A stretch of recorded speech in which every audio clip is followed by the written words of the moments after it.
capítulo 6 do livro de Josué.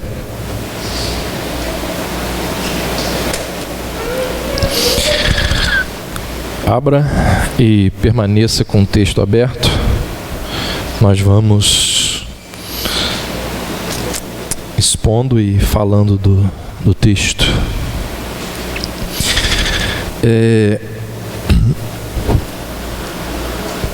Num momento como esse, são 15 para as 11, né?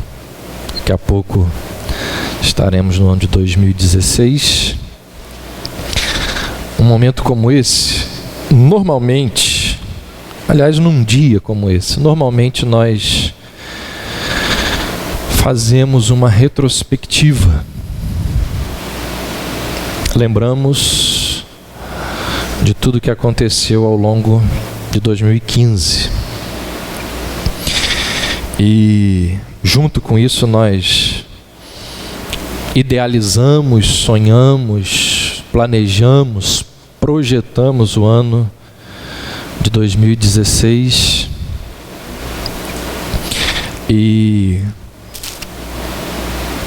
mas talvez seja mais forte lembrar do passado do que pensar no futuro. Lembrar das situações que ocorreram em 2015 do que imaginar o que vai acontecer ou projetar o que vai acontecer em 2016. E quando a gente relembra,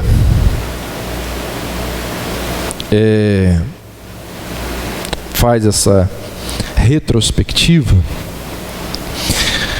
certamente que nós lembramos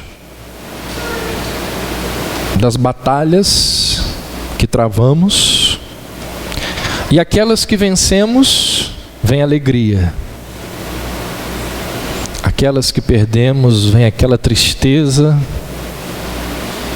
em alguns raiva, amargura, ódio talvez. Lembramos com pesar dessas que nós travamos, lutamos e perdemos. E pode ser que nós nos lembremos de muitas que ainda não tiveram fim, que nós vamos carregar para o próximo ano, que vamos levar para 2016. Batalhas que talvez estejam muito longe do seu fim. Talvez a gente pense assim: se em 2016 tivesse fim, estava ótimo. Porque a perspectiva é que, né, algumas delas. Enfim, eu não tenho dúvida que num momento como esse, num dia como esse, numa ocasião, num contexto como esse, muitos dos nossos pensamentos, certamente que em alguns desses muitos pensamentos que nós temos num dia como esse, nos sobrevêm pensamentos sobre as lutas, sobre as batalhas, sobre os combates que nós enfrentamos ao longo desse ano. E por isso que nós vamos cantar no final aquele famoso hino: temos por lutas passado, umas terríveis, cruéis. Quem não tem passado por lutas terríveis e cruéis? Lutas, por exemplo, com a fé. Tem gente que tem lutas com a fé. Dúvidas, angústias, questionamentos, decepções, tristezas podem balançar a nossa fé. Se essa não é a sua realidade, saiba que eu conheço gente que está aqui, gente que não está aqui, mas que é da igreja, que ao longo desse ano batalhou com a fé. Tem gente que lutou com pessoas que amam. Travou batalhas com pessoas amadas. Pessoas amadas que nos feriram ou pessoas amadas que nós ferimos. Travamos batalhas com elas. Pessoas que nós amamos que nos decepcionaram ou que nós decepcionamos. Pessoas que nós amamos que nos traíram ou que nós traímos. E nós lutamos para continuar amando essas pessoas. E elas certamente que lutam para continuar nos amando. Lutas para se equilibrar e se manter diante de crises financeiras. Quem não luta todo dia diante dessa realidade? Lutas contra enfermidade. Quem aqui que não luta ou não lutou contra enfermidades? Contra doenças crônicas. Luta contra um problema de saúde que nos ameaça. São lutas. Talvez você não tenha se enquadrado em nenhuma dessas aqui, mas agora você vai se enquadrar. Luta contra o pecado. Essa talvez seja a pior de todas. Luta contra o pecado. E se você não lutou contra o pecado, abre o olho, hein? Luta contra a carne, luta contra o mundo, luta contra Satanás. Então os exemplos são os mais diversos. E certamente que temos por lutas passado. Umas terríveis, cruéis. Então eu separei esse momento aqui, para esse momento aqui, a história de uma luta que o povo de Deus travou lá no passado. Penso eu, creio eu, que seja a batalha mais famosa das Escrituras, mais relatada nas Escrituras, mencionada nas Escrituras.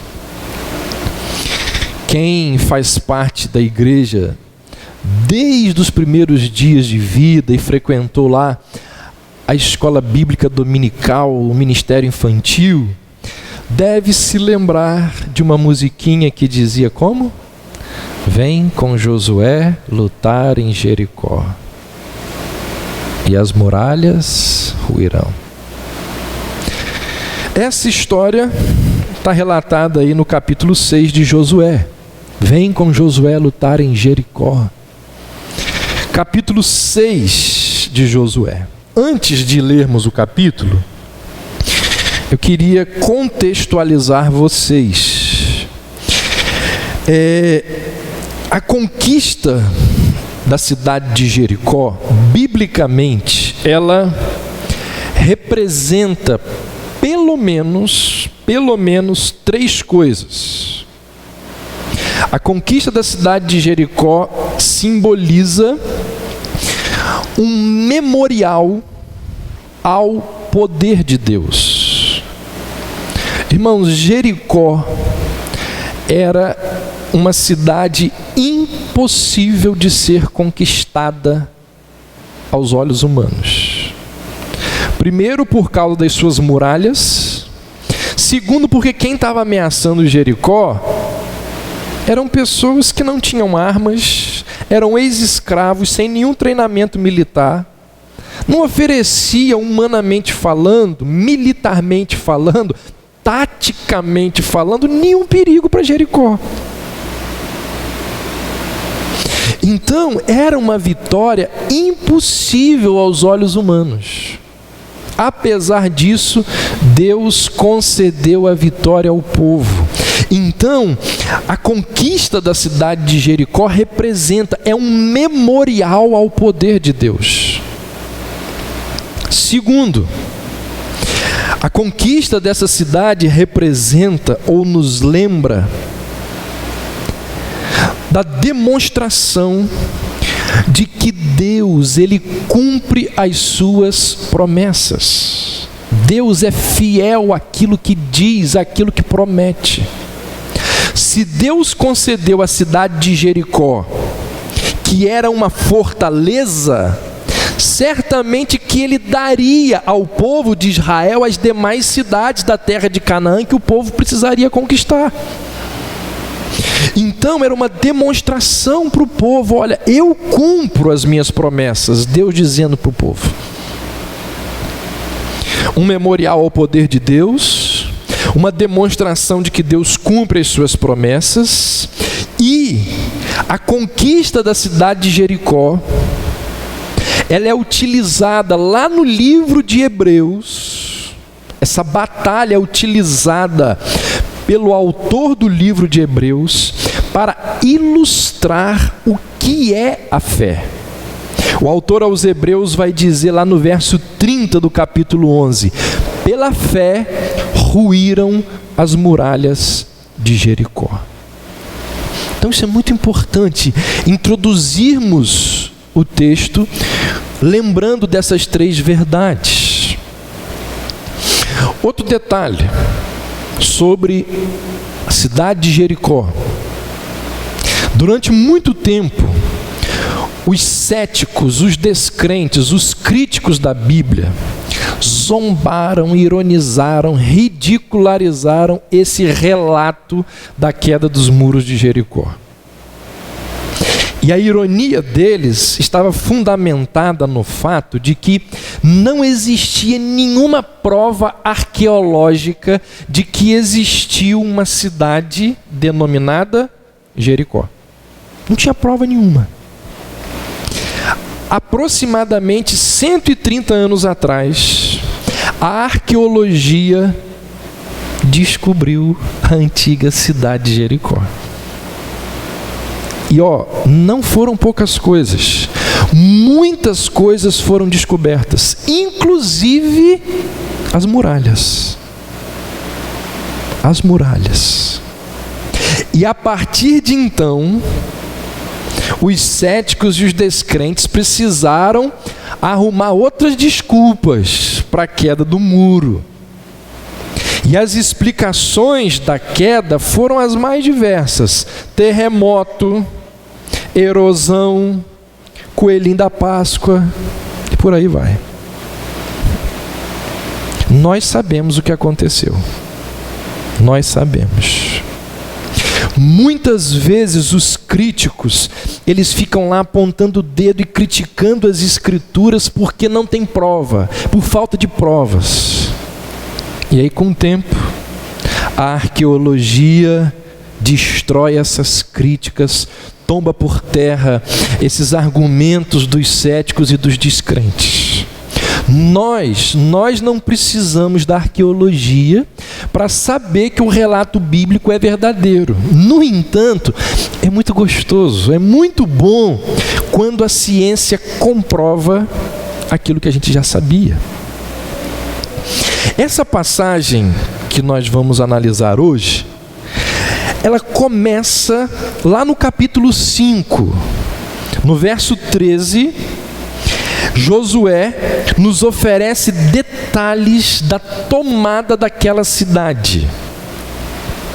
Os israelitas, eles tinham atravessado o Jordão sob o comando de Josué, e logo depois de atravessarem de forma milagrosa o rio Jordão, que se abriu assim como o Mar Vermelho, eles param e acampam num lugar chamado de Gilgal.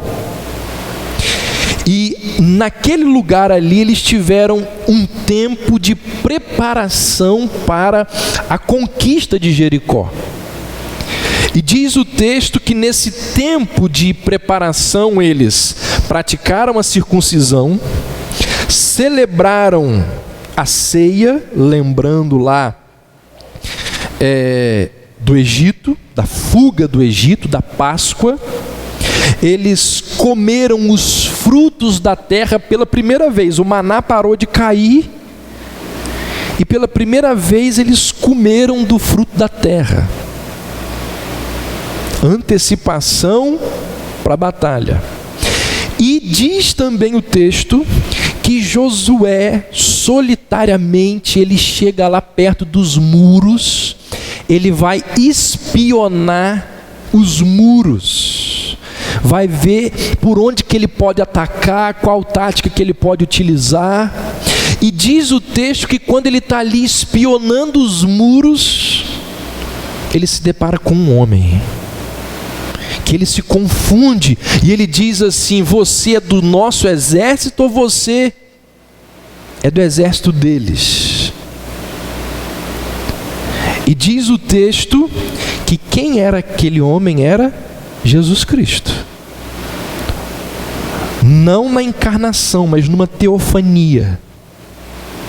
E diz o texto que Jesus vira-se para Josué e diz o seguinte: olha, eu vim assumir o comando dos exércitos para batalhar com Jericó.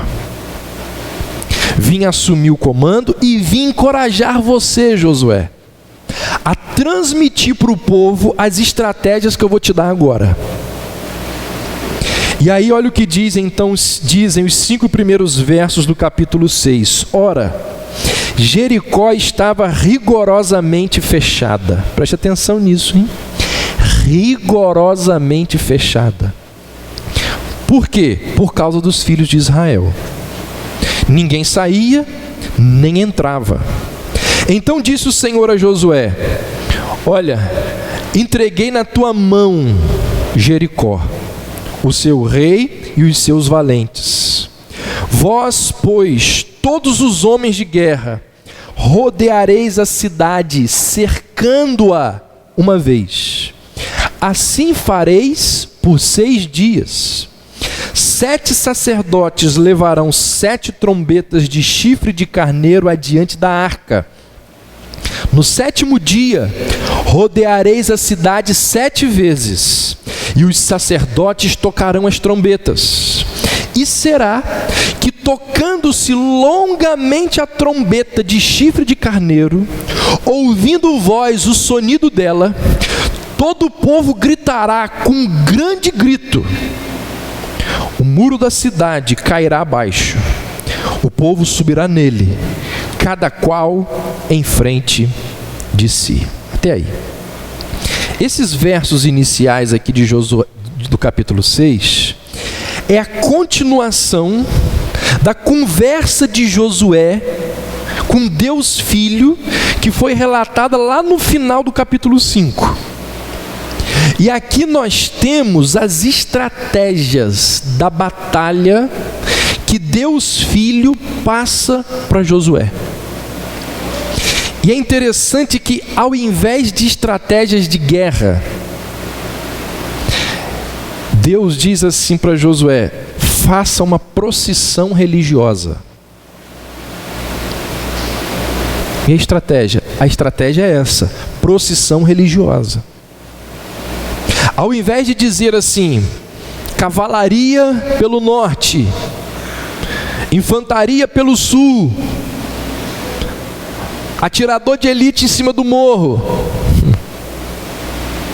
Deus vira-se para Josué e diz assim: coloque 7 sacerdotes tocando trombetas de carneiro, atrás vai vir a arca da aliança, atrás dela os homens bem quietinhos, vocês vão rodear a cidade durante 7 dias, depois desses dias o povo vai gritar, manda o povo gritar com muita força, o muro vai cair, vocês vão entrar e vão tomar a cidade. Essa é a instrução? Exatamente. Assim que vai acontecer? Exatamente. Josué então reúne os generais e repassa para os generais as ordens, repassa para os sacerdotes, para o povo, as ordens que Deus lhes deu. Olha o que diz aí versos 6 e 7. Então Josué, filho de Num, chamou os sacerdotes e lhes disse: levai a arca da aliança, 7 sacerdotes levem 7 trombetas de chifre de carneiro adiante da arca do Senhor. E disse ao povo: passai e rodeai a cidade, e quem estiver armado, passe adiante da arca do Senhor. Então perceba que a ordem de Josué, ela é transmitida com muita clareza para os sacerdotes e para o povo. E aí do verso 8 ao verso 14, nós vemos como que Jericó é cercada durante 6 dias. Olha o que dizem os versos 8 e 9. Assim foi que, como Josué dissera ao povo, os 7 sacerdotes com as 7 trombetas de chifre de carneiro diante do Senhor, passaram e tocaram as trombetas, e a arca da aliança do Senhor os seguia. Os homens armados iam adiante dos sacerdotes que tocavam as trombetas. A retaguarda seguia após a arca, e as trombetas soavam continuamente. Então, gente, a ordem do cortejo era a seguinte: os homens de guerra na frente, seguidos pelos 7 sacerdotes que tocavam as trombetas. A arca da aliança, a arca do Senhor, vinha sendo carregada, e atrás mais homens armados. Verso 10 e 11. Porém ao povo ordenara Josué, dizendo: não gritareis, nem fareis ouvir a vossa voz, nem sairá palavra alguma da vossa boca, até o dia em que eu vos diga: gritai, então gritareis. Assim, a arca do Senhor rodeou a cidade, contornando-a uma vez. Entraram no arraial e ali pernoitaram. De Gilgal, que era o acampamento, lembra que eu falei de Gilgal? Quando eles atravessaram o Jordão, de Gilgal, onde eles estavam acampados, até Jericó, dava uns 3 quilômetros. Então eles saíam de Gilgal e rodeavam o perímetro da cidade, que dava mais ou menos uns 10 quilômetros, e depois retornavam. Dava uma média de 16 quilômetros por dia de procissão. Olha o relato do que aconteceu a partir do 2º dia, verso 12, 13 e 14. Levantando-se Josué de madrugada, os sacerdotes levaram de novo a arca do Senhor. Os 7 sacerdotes que levavam as 7 trombetas de chifre de carneiro diante da arca do Senhor iam tocando continuamente. Os homens armados iam adiante deles, e a retaguarda seguia após a arca do Senhor, enquanto as trombetas soavam continuamente. No 2º dia, rodearam outra vez a cidade e tornaram para o arraial, e assim fizeram por 6 dias. Gente, o que vocês acham que deve ter passado na mente do pessoal de Jericó a respeito dos israelitas? O pessoal ficava em cima do muro. Sabe onde que era a casa de Raabe? A casa de Raabe ficava em cima do muro.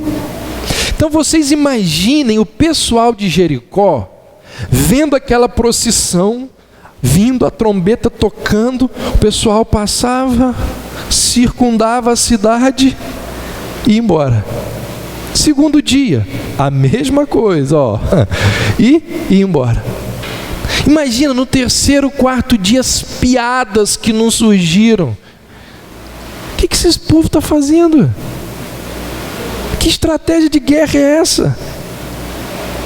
Assim como o mundo hoje em dia dá risada e ironiza de muitas coisas que a igreja faz. 1º dia, vai embora. 2º dia, vai embora. 6 dias. E aí o que vem em seguida é a queda das muralhas, é a tomada da cidade no 7º dia. Nesse momento, no 7º dia, antes do povo partir, Josué chama o povo e diz assim, ó, 2 coisas. Não se esqueçam de 2 coisas. Primeiro, os despojos da cidade. Ninguém mete a mão. Ninguém encosta no que sobrar da guerra. Por quê, Josué? É tudo de Deus. Pertence ao Senhor. Teve um camarada que desobedeceu. Vocês lembram da história? Acã? Não encosta. Segunda ordem de Josué. Hoje é o dia que vai cair. Na hora que a gente entrar, não poupa ninguém. Como? Ninguém fica vivo. Mas Josué e as mulheres, mata todas. Josué e as crianças, aniquila todas. Só tem uma pessoa que vai ficar viva. Quem é? Raabe. Só Raabe, ó, tá lá na janela da casa dela um fio escarlate. Ali ninguém encosta. Ela e a família dela devem ficar vivo. Criança, velho, mulher, todo mundo deve morrer. Está escrito aí. Sabe por que isso aconteceu, gente? Claro que isso aqui é uma questão teológica muito interessante de ser analisada e estudada. Mas falando rapidamente para explicar, Israel foi um emissário de Deus para efetuar juízo sobre aqueles povos. Aquelas nações haviam provocado a ira de Deus durante vários séculos. Durante muito tempo, aquele povo sacrificou os seus filhos aos seus deuses. Aquele povo era um povo imoral, um povo sem piedade, violento, cruel, idólatra, devasso. Em Gênesis é dito que eles contaminaram a terra com muita perversidade. Então, a batalha que Israel trava com Jericó não é apenas uma batalha de conquista. Além de uma batalha de conquista, é uma expedição punitiva. Não apenas vai conquistar, vai punir o povo. Então Deus manda Israel como chicote. Deus manda Israel como espada contra aqueles povos que escarneceram, que zombaram do poder de Deus. Olha o que diz o verso 15 até o verso 21. No 7º dia, madrugaram ao subir da alva, e da mesma sorte rodearam a cidade 7 vezes. Somente naquele dia rodearam a cidade 7 vezes. E sucedeu que na 7ª vez, quando os sacerdotes tocavam as trombetas, disse Josué ao povo: gritai, porque o Senhor vos entregou a cidade. Porém a cidade será condenada, ela e tudo quanto nela houver. Somente viverá Raabe a prostituta e todos os que estiverem com ela em casa, porquanto escondeu os mensageiros que enviamos. Tão somente guardai-vos das coisas condenadas, para que, tendo-as vós condenado, não as tomeis. E assim torneis maldito o arraial de Israel e o confundais. Porém, toda prata e ouro e utensílios de bronze e de ferro são consagrados ao Senhor, irão para o seu tesouro. Gritou, pois, o povo, e os sacerdotes tocaram as trombetas. Tendo ouvido o povo o sonido da trombeta e levantado grande grito, ruíram as muralhas. E o povo subiu à cidade, cada qual em frente de si, e a tomaram. Tudo quanto na cidade havia, destruíram totalmente a fio de espada, tanto homens como mulheres, tanto meninos como velhos, também bois, ovelhas e jumentos. Esse é um relato de como Israel sob o poder de Deus, tomou aquela cidade fortificada. Uma conquista impossível aos olhos humanos. Olha o que dizem os versos 22 a 25, falam como que Raabe foi salva. Então disse Josué aos 2 homens que espiaram a terra: entrai na casa da mulher prostituta e tirai-a de lá com tudo quanto tiver, como lhe jurastes. Então entraram os jovens, os espias, e tiraram Raabe, seu pai e sua mãe, e seus irmãos, e tudo quanto tinha. Tiraram também toda a sua parentela e os acamparam fora do arraial de Israel. Porém a cidade, tudo quanto havia nela, queimaram-no. Tão somente a prata, o ouro e os utensílios de bronze e de ferro deram para o tesouro da casa do Senhor. Mas Josué conservou com vida a prostituta Raabe e a casa de seu pai, e tudo quanto tinha, e habitou no meio de Israel até o dia de hoje, porquanto esconderam os mensageiros que Josué enviara a espiar Jericó. Irmãos, quando os soldados tiraram Raabe e toda a família de Raabe da casa, diz o texto que Raabe e sua família, eles ficaram acampados fora do arraial de Israel, fora do acampamento. O acampamento estava aqui, Raabe e seus familiares ficaram acampados em outro lugar. Mesmo tendo crido em Deus, ela foi alojada fora do arraial, porque ela ainda não fazia parte do povo de Deus. Tempos depois, vai dizer o verso 25, ela então vai habitar no meio de Israel. Tempos depois, ela vai até mesmo se casar com um israelita, vai ter filhos com esse israelita, e da descendência dela vai vir o rei Davi. E da descendência do rei Davi virá Jesus Cristo. Ou seja, essa prostituta cananeia veio a ser a ancestral do maior rei de Israel e do Senhor Jesus Cristo. Se a conquista de Jericó foi um monumento do poder de Deus, Raabe é um monumento da misericórdia de Deus, da graça de Deus. E o texto termina com um relato da maldição de Jericó. Versos 26 e 27. Naquele tempo, Josué fez o povo jurar e dizer: maldito diante do Senhor seja o homem que se levantar e reedificar esta cidade de Jericó. Está vendo? Como que era uma batalha para eliminar, como que era juízo. Maldito seja o homem que tentar reedificar Jericó. Como que ele será maldito? Com a perda do seu primogênito, lhe porá os fundamentos, e à custa do mais novo as portas. Assim era o Senhor com Josué, e corria sua fama por toda a terra.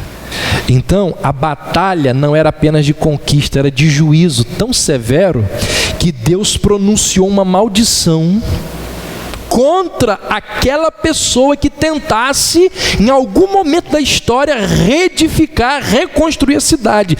Deus disse: quem tentar fazer isso vai perder os filhos. E vocês sabiam que teve um homem que tentou fazer isso? Abra aí rapidamente, sem perder o texto de Josué 6, 1 Reis, capítulo 16. 1 Reis 16 nos fala de um homem que tentou reedificar, reconstruir Jericó. Um homem chamado Riel. Olha o que diz o verso 34. Em seus dias, Riel, o Betelita, edificou a Jericó. Quando lhe lançou os fundamentos, morreu-lhe Abirão, seu primogênito. Quando lhe pôs as portas, morreu Segube, seu último, segundo a palavra do Senhor, que falara por intermédio de Josué, filho de Num. Aí você pode me perguntar assim, mas pastor, lá no Novo Testamento, Jesus curou o cego da onde? Foi de Jericó? O Novo Testamento fala da cidade de Jericó. Não é a mesma cidade. Não foi reconstruída no mesmo lugar. Voltando aqui à minha proposta inicial, né? Aquilo que eu falei no início para esse momento aqui. De refletir e de buscar ajuda diante das muitas batalhas que nós temos enfrentado e que certamente ainda enfrentaremos. E entendendo, como dizem alguns comentaristas bíblicos, que o livro de Josué, ele é um ensino tipológico, ele ilustra a nossa peregrinação nesse mundo como filhos de Deus. Então, diante desses dois fatos, da minha proposta, da gente falar das lutas e batalhas, e entendendo que o livro de Josué, ele é tipológico, ou seja, ele ilustra a nossa peregrinação nesse mundo, eu quero tirar 4 lições para as nossas vidas hoje à noite. Primeiro, caminhando na direção da terra prometida, nós temos poderosos inimigos que precisam ser vencidos. É isso que Jericó representa aqui nesse texto. Existia a promessa da terra, mas na entrada da terra existia uma fortaleza que impedia a passagem do povo. O primeiro verso do capítulo 6 que nós lemos diz lá: Jericó estava rigorosamente fechada por causa dos filhos de Israel. Ninguém saía, ninguém entrava. Então, Jericó era um enorme obstáculo que precisava ser vencido para que o povo viesse a possuir a terra. Jericó estava numa região montanhosa, uma espécie de vale. Só tinha aquela entrada. Tinha que ser derrubada, não tinha jeito. E sem querer ser muito alegórico, a Bíblia diz que existem adversários e inimigos que ficam no nosso caminho, na nossa peregrinação por esse mundo. O mundo, a carne, a nossa natureza pecaminosa e o diabo. E os três combinam para formar fortalezas no nosso caminho. Tentações fortes e repentinas,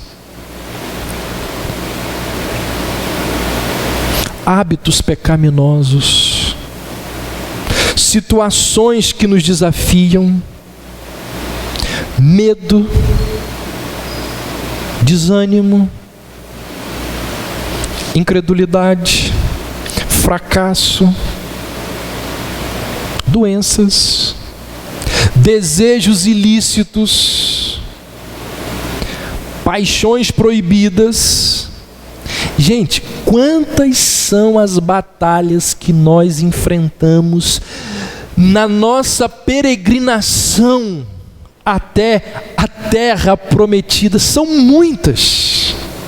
Quando a Bíblia usa de figuras para mostrar o que é a igreja, as figuras prediletas das Escrituras, elas são figuras que são retiradas do campo militar.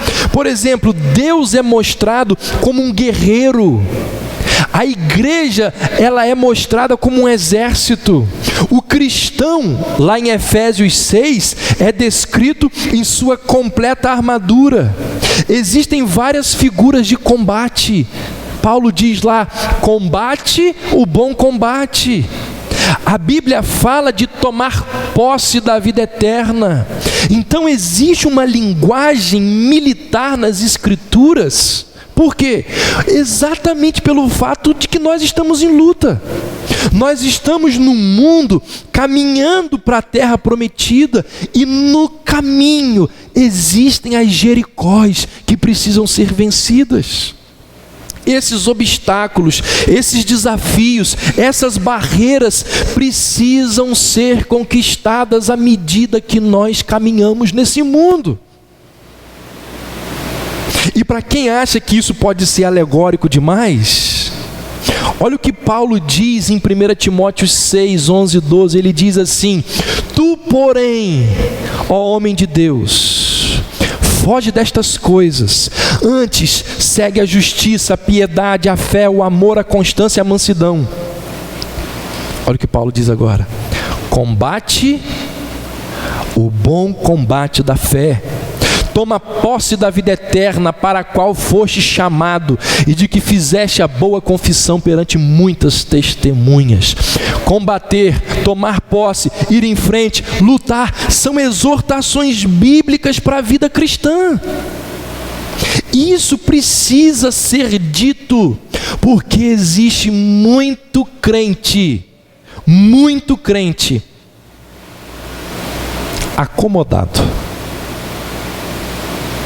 acomodadíssimo. Tem gente que parece que já venceu todos os inimigos e não existe mais nenhum obstáculo a ser vencido. Parece que a vida cristã de algumas pessoas não tem inimigos a serem travados. De pessoas de um cristianismo acomodado, de um cristianismo passivo.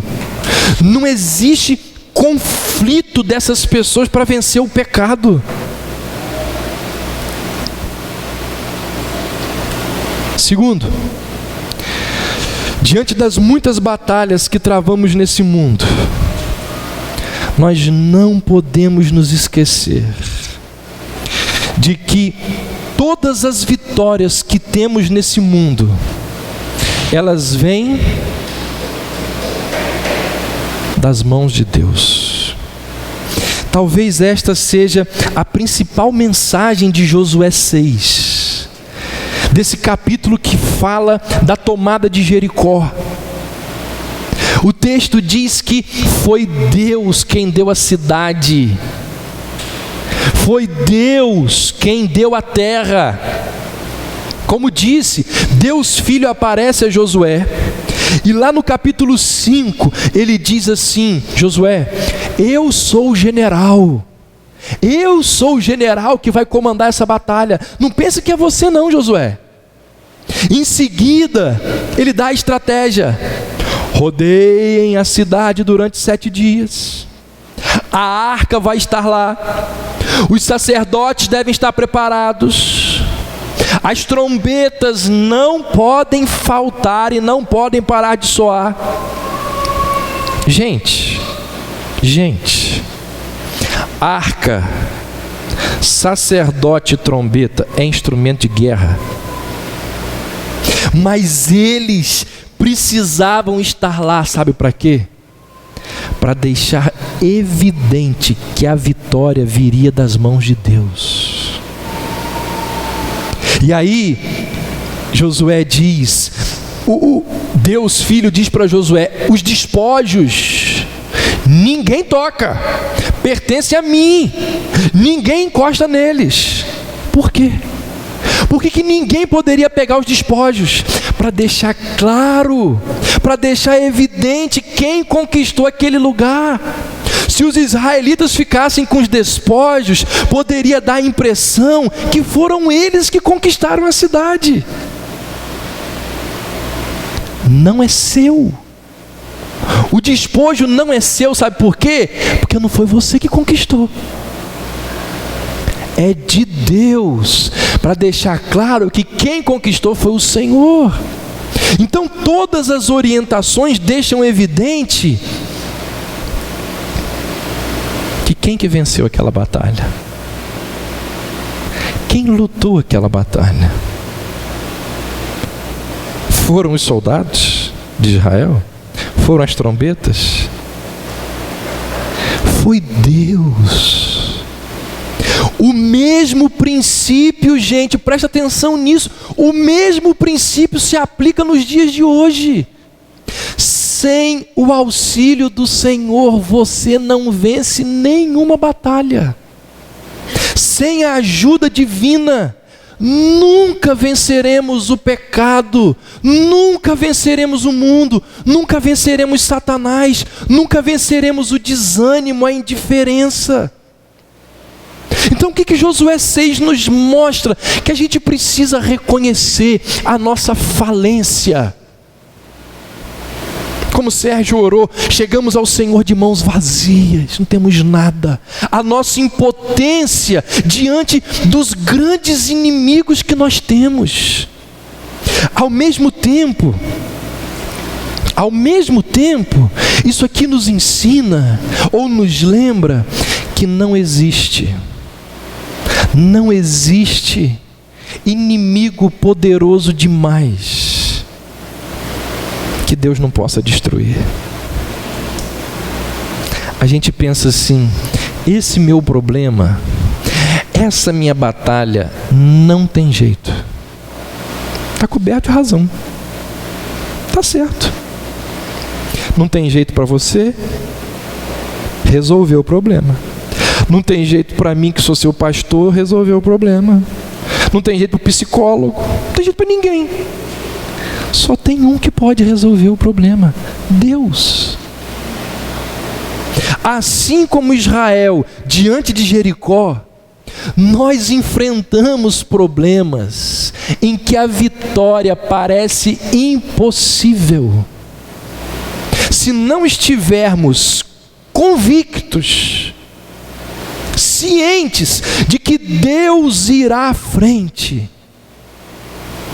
a gente perde, a gente desanima, a gente vai naufragar. No momento de angústia e de crise, se lembre de Deus Filho chegando para Josué, que estava lá inspecionando os muros e provavelmente pensando: como que eu vou ultrapassar isso aqui? Deus Filho chega para Josué e diz: olha só, eu vou vencer essa batalha. Você não tem a menor condição. Por isso que eu vim. Eu sou o general desse exército. E você vai fazer assim, assim, assim, assim. Mas isso dá certo? Faz e confie em mim. Irmãos, as dificuldades desta vida, os problemas dessa vida, não são motivos para você virar as costas para Deus. Pelo contrário, os problemas, os muros, as dificuldades, muitas vezes são o convite que Deus faz para o confronto. Os problemas são os chifres de carneiro tocando a música que diz: vem lutar com Josué. Com Josué lutar em Jericó. Terceiro, diante das muitas batalhas que travamos nesse mundo, nós não podemos e não devemos nos esquecer de que a nossa parte, teve uma parte do povo, a nossa parte qual é? Confiar, descansar, crer no Senhor, que o Senhor luta por nós. Esse episódio de Josué 6 ele é citado, como eu disse há pouco, lá no Novo Testamento, lá no livro de Hebreus, ele é citado como exemplo de fé. Hebreus 11:30 diz: pela fé ruíram as muralhas de Jericó, depois de rodeadas por 7 dias. Preste atenção nisso, olha para cá. De que maneira aquelas pessoas que estavam lá rodeando a terra 7 vezes, tocando trombeta, gritando, de que maneira aquelas pessoas tiveram fé? Como diz o autor aos Hebreus, Jericó era uma fortaleza fechada e armada. A estratégia de guerra, convenhamos, não era muito confiável. Procissão durante 7 dias, ao final dos quais a gente devia gritar para a parede. Josué estava dizendo para o povo assim: vocês vão ganhar no grito. Talvez a expressão ganhar no grito tenha vindo daqui. Apesar destas circunstâncias, preste atenção no que eu vou falar, o povo obedeceu. Apesar das circunstâncias, o povo obedeceu. Eles fizeram exatamente como Deus tinha ordenado. Eles fizeram isso ao longo de uma semana, gente. Ao longo de uma semana. Pode ser, preste atenção, o texto não diz, eu que estou supondo, pode ser que essa repetição de 7 dias, não podia ser feito no primeiro dia isso? Pode ser que essa repetição de 7 dias tenha sido para testar o povo. Imagina, primeiro dia, as pessoas marcham, tocam a trombeta, nada. Segundo dia, as pessoas marcham, tocam a trombeta, nada. E aí no segundo dia, um daqueles soldados voltando para casa, olha para a muralha assim, vira para o outro e diz: não tem nem um rachadinho ali não, rachou nada não. Terceiro dia, as pessoas marcham, toca a trombeta e nada. E o pessoal de Jericó lá de cima zombando, rindo, ironizando. E ainda faltavam 4 dias. Sabe o que tudo isso nos ensina? Que para continuar cumprindo a palavra de Deus, é preciso ter fé. Para continuar cumprindo o que Deus diz, tem que ter fé. Se você não tiver fé, você desanima. Você não volta no terceiro dia, você não volta no quarto. Para ir até o final, tem que ter fé. Uma das definições de fé, sabe qual é? Obedecer a Deus quando todas as circunstâncias parecem contrárias. Fé é perseverar no que Deus disse, a despeito do contexto de tribulação. Faz, mas não faz sentido. Faz sentido porque Deus está mandando. Então você faz.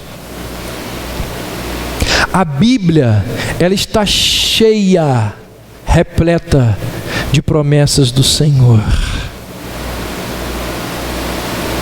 A Bíblia diz que as nossas culpas não devem nos atormentar, porque Cristo morreu para pagar cada uma delas. A Bíblia diz que nós não ficaremos presos no túmulo, que nós iremos ressuscitar para ficarmos com Cristo lá no céu. A Bíblia diz que as injustiças desse mundo, que muitos de nós sofremos pelos governos corruptos e imorais, a Bíblia diz que nenhuma dessas injustiças ficará impune, que Jesus voltará uma segunda vez como juiz para julgar a terra. A Bíblia diz que o Espírito Santo nos ilumina, nos guia, nos dirige diante de tantos caminhos complicados nesse mundo. A Bíblia diz que um dia, Deus enxugará dos nossos olhos toda lágrima. Aquela ferida que você tem, que não cicatriza nunca, um dia vai cicatrizar.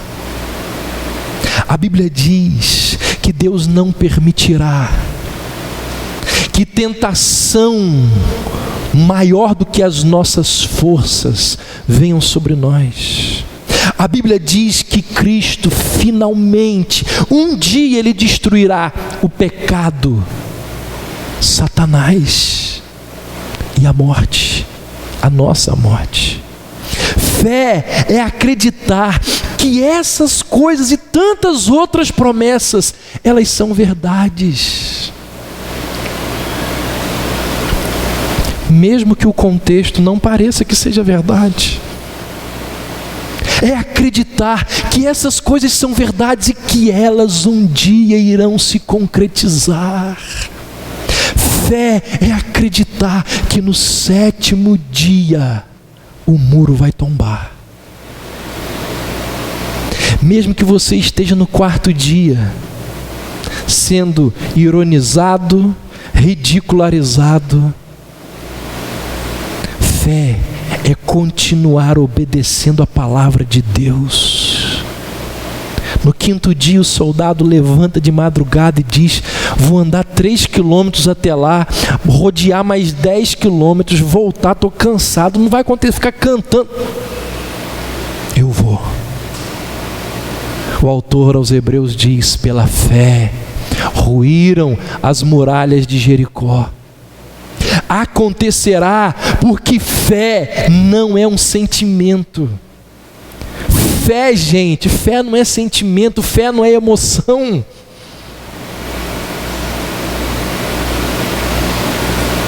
Fé não é emoção, fé não é sentimentalismo. Fé é uma decisão. Eu vou agir assim. Eu vou proceder assim. Eu vou assumir essa postura na vida.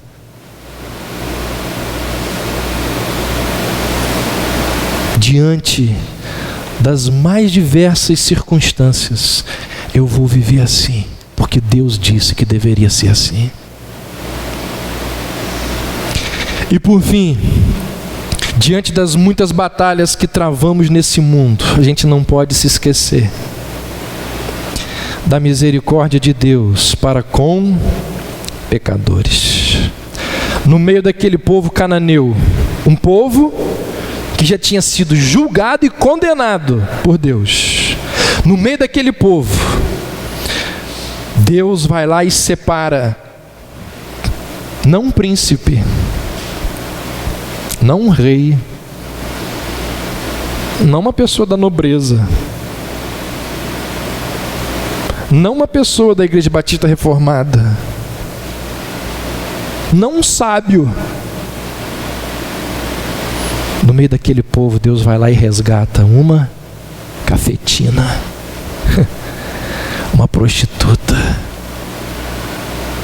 Deus escolhe aquela que aos olhos de Israel, aos olhos do povo, era o pior tipo de pessoa. Deus escolhe exatamente o pior. A história de Raabe é um monumento à misericórdia de Deus. A história de Raabe nos enche de esperança. de que Deus pode salvar os piores pecadores. Deus, Ele pode estender a sua graça, a sua misericórdia. A gente depravada, a gente cheia de iniquidade, como aquelas prostitutas que estão nesse exato momento ali na rua 21 de abril.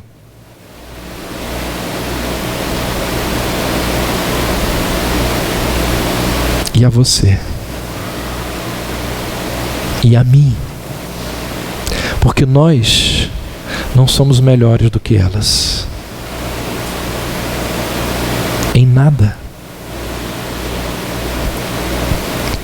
De prostituta cananeia, Raabe foi elevada a ancestral do nosso Senhor Jesus Cristo. Que coisa impressionante! Sabe o que esse texto nos lembra ou nos mostra? Não desista dos piores. Não desista daqueles que parecem que não tem mais jeito. Se Deus é misericordioso, nós também temos que ser. Nós também temos que ser. A Bíblia, ela nos ensina a estocar misericórdia. Vento não tem como estocar, mas misericórdia tem. A Bíblia diz assim: bem-aventurados os misericordiosos. Por quê? Porque eles alcançarão misericórdia. Misericordioso alcançará misericórdia. Está estocando misericórdia. Relembrando, para a gente encerrar, caminhando na direção da terra prometida, nós temos poderosos inimigos que precisam ser vencidos. Segundo, todas as vitórias que temos neste mundo vêm das mãos de Deus. Terceiro, nossa parte é confiar no Senhor, que luta por nós. Quarto, não podemos nos esquecer da misericórdia de Deus para com pecadores. Eu encerro com duas palavras, ou melhor, com uma palavra a dois tipos de pessoas. Primeiro, aqueles que estão no meio do conflito. Você que está no meio da luta, no meio da guerra. Você que ainda está no terceiro, no quarto, no quinto, no sexto dia. O muro ainda não caiu. Meu irmão, minha irmã, permaneça firme. Isso é fé. Crendo, acreditando que quem luta as suas batalhas é o Senhor, não é você. Levante os olhos e veja o Senhor Jesus dizendo: eu vim para assumir o comando da sua batalha. Eu sou o chefe dos exércitos de Deus. A batalha é minha. Eu vou à frente. A vitória vem das minhas mãos. Temos por lutas passado, umas terríveis, temíveis, cruéis, mas o Senhor tem livrado dela teus servos fiéis. Força e poder nos tem dado. Ele nos tem sustentado, dando-nos sua mão, vida de paz, perdão, salvação. Sim, Deus nos tem prometido uma vitória cabal. Não se tem ele esquecido que na palavra real Ele nos tem protegido, tudo nos tem garantido, graça e favor sem par. Sim, todo bem-estar quer nos dar. Sim, Deus é por nós. Quem nos vencerá? Raabe, quando os espias chegaram, ela estava protegida pelo muro. E ela virou para os espias e disse assim: livra minha cara, salva minha vida, porque eu sei que o Deus de vocês vai nos conquistar. Mesmo com todo aquele muro de proteção, se Deus é por nós, quem será contra nós? Defender-nos-á, livrará do mal. Vamos, irmãos, cantar, nosso Senhor louvar e exaltar. Então, você que está no meio do conflito, no meio da luta, continue crendo que é Deus quem vai te dar a vitória.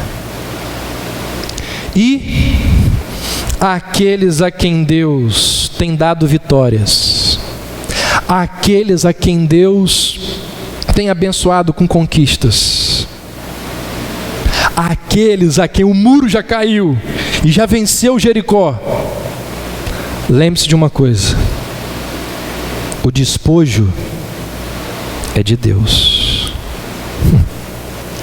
a glória é de Deus.